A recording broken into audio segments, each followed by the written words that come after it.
नाज़रीन, खानपुर महर ऐं भरपासे में आज़ादी जो ॾियारो जोश ऐं जज़्बे सां मल्हाए पियो वञे। तफ़सील ॾिसूं था ग़ाज़ी ख़ादिम जी हिन रिपोर्ट में।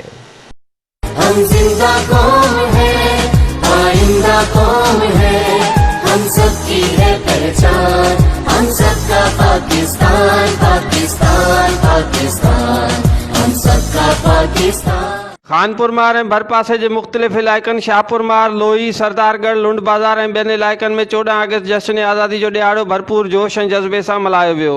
जश्न आज़ादी जी मुनासिबत सां मुख़्तलिफ़ सियासी समाजी तंज़ीमुनि तोड़े शहरियुनि पारां रैलियूं कढी क़ौमी गीतनि ते रक़्स करे प्यारे वतन सां मोहबत जो हिकु आला मिसाल क़ाइमु कयो वियो। रैलियुनि में शरीक शहरियुनि आवाज़ न्यूज़ सां पंहिंजा वीचार वंडींदे चयो त असांखे चौथों साल आहे पंहिंजो रैली जी तैयारी कंदा आहियूं पंहिंजे दोस्तनि सां गॾु। जेतिरे ताईं पाकिस्तान ज़िंदा, पाकिस्तान सां मोहबत आहे, जेतिरे ताईं ज़िंदगी आहे पाकिस्तान, पाकिस्तान जी फ़ौज सां सभिनी खे असां जश्न आज़ादी जी मुबारक ॾियूं था। को शान रैली हूंदी आहे, परोकार तक़रीब, हीअ असांजो क़ौमी ॾींहुं आहे, क़ौमी ईद आहे।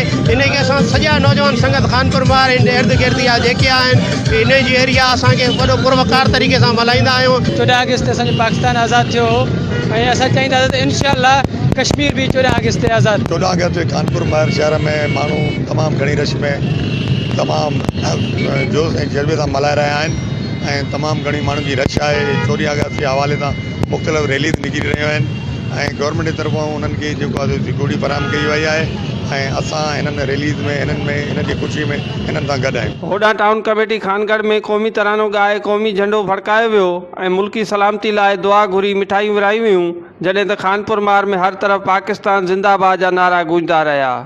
कैमरामैन माजिद सां गॾु क़ाज़ी ख़ादिम, आवाज़ न्यूज़, खानपुर।